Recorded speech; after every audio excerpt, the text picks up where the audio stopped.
whatever you want for yourself, you can have this and that. But it starts with putting yourself at the center of your universe.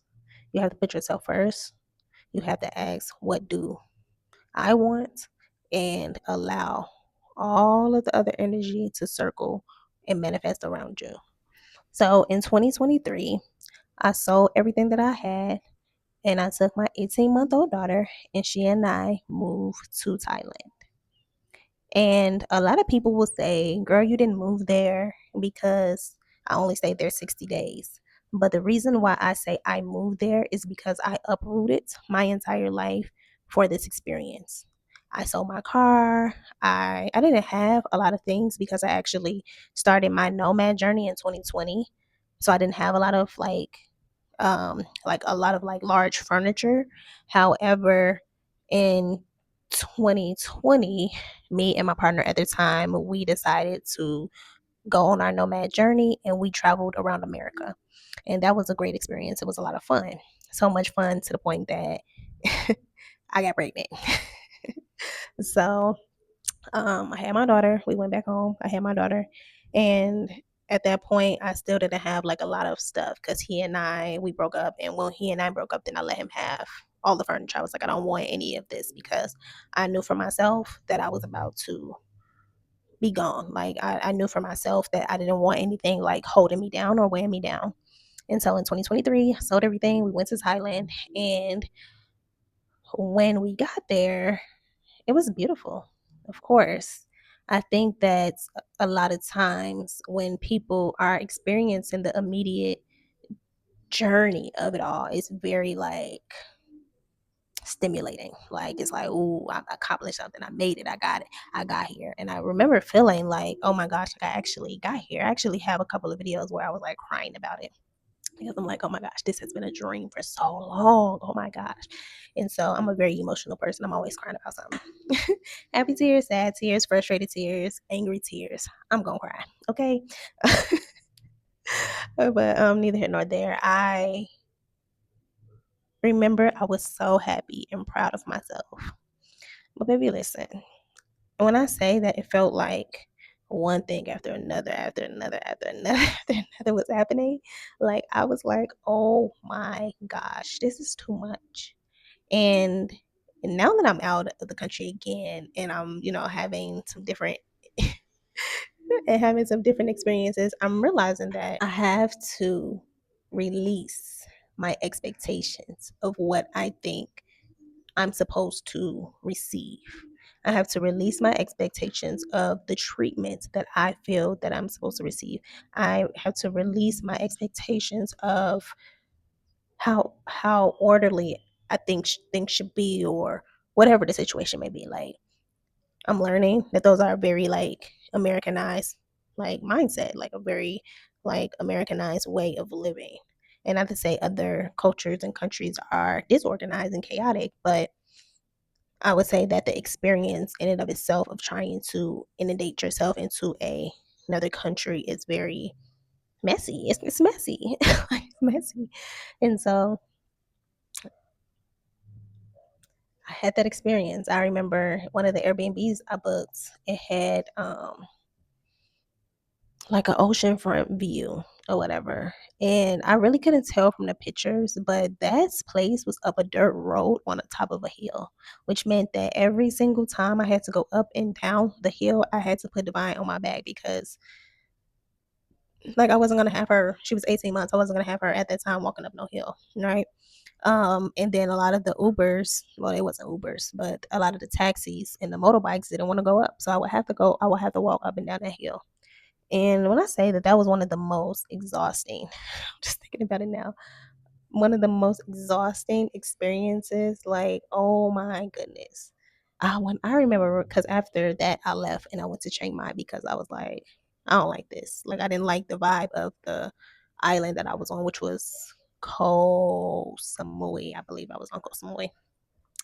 And I didn't like the island life. I was like, this is not my vibe. Like, I need access to resources. Like, I need my groceries delivered to my door if that's what I want. I want my food delivered to my door. I want like luxuries. Like, I want not luxuries, but I just want conveniences. And That was not happening on Koh Samui, not on that island. And so after that whole experience, I went to Chiang Mai and I had a much better experience. I started getting into a routine. I would take Divine um to the daycare every day. I would go and do some co-working and come back and get her. And it was like normal day-to-day life. I was finally slowing down and really like experiencing what it felt like to kind of be at peace mentally. However, I still wasn't well. Like mentally and emotionally, I was crying a lot. And at that time, I didn't know it, right? But after I left and came back to the United States, that's when I realized that I was still in postpartum depression. And so I was like, I have to get myself together. Like I really have to get myself together. And so over the course from because I knew, right? I knew that I was going to do this again. And I knew that when it was time for me to do this again, that my foundation had to be solid. I even remember I was doing like 3 hours of like meditating a day. Like I was like meditating all day long because I was so depressed. But I'm like, I am going to mentally get myself where I need to be. And that starts with me quieting my mind and connecting back to my spirit. And so I was meditating like crazy. But from 2023 to 2026, I did the work on myself on my 4 pillars. And those 4 pillars are mental, spiritual, emotional, and physical. I worked on myself, right? And part of that was I got me a therapist, but I also got me a person who can diagnose me. And I got diagnosed with ADHD and major depressive disorder. And so with being diagnosed with that, I was able to get some medication, which helps. I think that we have this kind of stigma about um we have this kind of stigma about mental health and medication. And it's really interesting because I thought that the mental health field was becoming less taboo, but I'm realizing that a lot of people still are afraid to be diagnosed with something, and being medicated and equating the diagnoses with being crazy or whatever the situation. It's weird because when you are sick, you got a headache, you take medicine for it. Same difference. If you're sick mentally, you should take some medicine for it. I'm happy because I got my medication, right? Like I'm happy because after I got the medication and started taking the medication, which just happened this year, you guys, like it just happened this year. I was like, oh, I see clearly now. Like it's like the fog lifted off of my brain. And I was like, oh, what have I been doing, all of these years? Stagnant, not moving the energy along. The only way the energy continues to move along is if you stay consistent and move it along. And so that's why a lot of times I'll be like, I'm so proud of myself because I know from 2023 to 2026, I was doing work on myself, but I was still very stagnant. I feel like a lot or most of the work has come this year. I'm always doing work before I ever even left the country in 2023. I'm a person that's going to do the work, right? Like I'm a person that's going to get to the root of the problem and understand for myself whatever lesson I need to understand for myself in order to evolve and in order to grow. But one of the biggest lessons that kept me stagnant and one of the biggest things that I couldn't like get past was accepting that speaking and being an author is an actual career and that I could actually do it if I keep doing it, right? And stripping the mindset of the traditional job and what that even looks like. That took some work. Right? So now somebody asks me, I can tell them what I do for work, which is that I'm an author and that I'm a speaker because I'm speaking every day, because I'm writing every day, because I'm editing every day, right? And so when I when I left in 2023, I burned it all down. I left everything. I lost 3 major relationships. Um, some of them, or one of them, I'm still not even sure how it's why we are no longer friends. Not really sure about that. But it was a relationship that just fell off, right? Like it just fell off. And um, this time around, I don't know where I'm at with it, but I just feel that it doesn't feel like I burned it all down. But what it feels like is that I finally have given myself permission to rebuild it. Right? I feel like in 2023 is when I burned it all down. In 2025, I did rebuild it in the sense of I got a house and I bought furniture and I had a car that was paid off. Like I had all of the things in 2025. I did. It lasted all 6 months, y'all. I was like, I'm never doing that again. I am never buying furniture. I'm not to say never, but I am no time soon will I buy furniture to put inside of a home. I had that furniture all of 6 months, y'all. And I was like, I want to move to California. Next thing you know. So everything, my car, all of the furniture that I just bought 6 months ago, I ended my lease early and I moved to California. And I moved to California. Yeah. I my life is really interesting. But I still feel that even though that was my experience in 2025, I feel that in 2023 is when I burned the bridge. And now that I'm in 2026, I'm actually rebuilding the life that I actually want to experience. And I say all of this to say sometimes you do have to give yourself permission to burn it all down.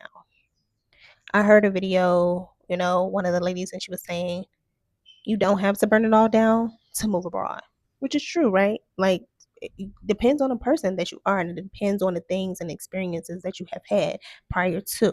For some people, they do need to burn it all down so they can cut those cords, right? So they can go forward and move forward with their life. For others, you still need ties, right? Like, you still need the things that tie you to home so that you can live your life, right? Like, so you can continue to build and grow. For others, life hasn't provided the same experiences where they want to hold on to things, right? Life didn't provide me the things that I really truly wanted to experience to like bring along with me, right?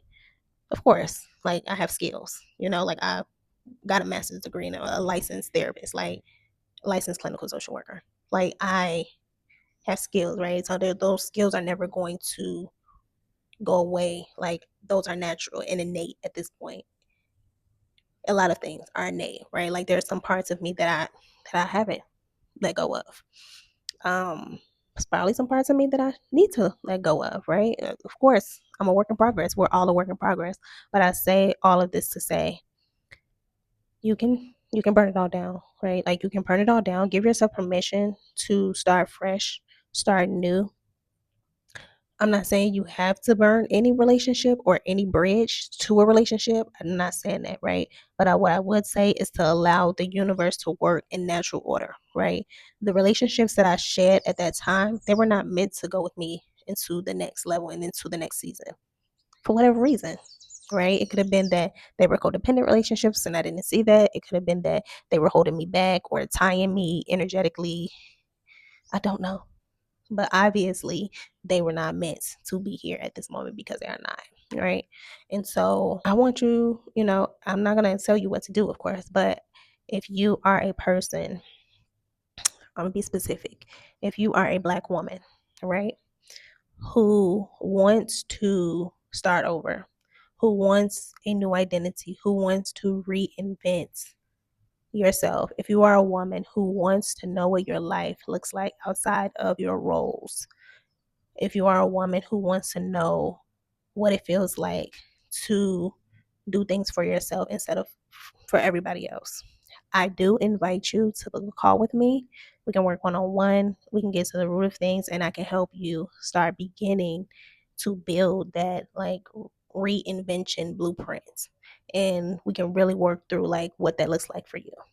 Not everybody is meant to burn it all down and move abroad. But I would say that your nervous system, your roles, the expectations put on you are tied directly to that society. So it's just something to think about. It's not easy. I'm not going to sit up here and say it's easy because for the past 5 days, I've been dealing with some BS, right? Like, it's not easy, but it's worth it for me and for so many other Black women. It has been worth it because what I'm learning is that I'm stripping my beliefs and my mindset and the ways that I've always been thinking and taught. It's going to take some time. I'm still new, but I'm aware, right? I'm conscious of it. And that is like the first step to releasing it. It's the first step to shedding it when you bring consciousness and when you bring awareness to it. So I invite you, decide who you want to be, decide what you want your life to look like. You can be a mother and be a traveler. You can be a mother and be a entrepreneur. You can be a mother and, live in Timbuktu. Whatever. Whatever you want for yourself. You can have this and that. But it starts with putting yourself at the center of your universe. You have to put yourself first. You have to ask, what do I want? And allow all of the other energy to circle and manifest around you because it will. It acquiesces to your energy. The energy acquiesces to you. So that's all I got for y'all today. If you all enjoyed that message, please be sure to leave me a white heart in the comments. If you got anything, if anything resonated with you, please feel free to open the conversation up in the comments. I am currently on a 365-day long form content challenge, and I will see you all back here tomorrow. Peace, love, and light, beautiful souls.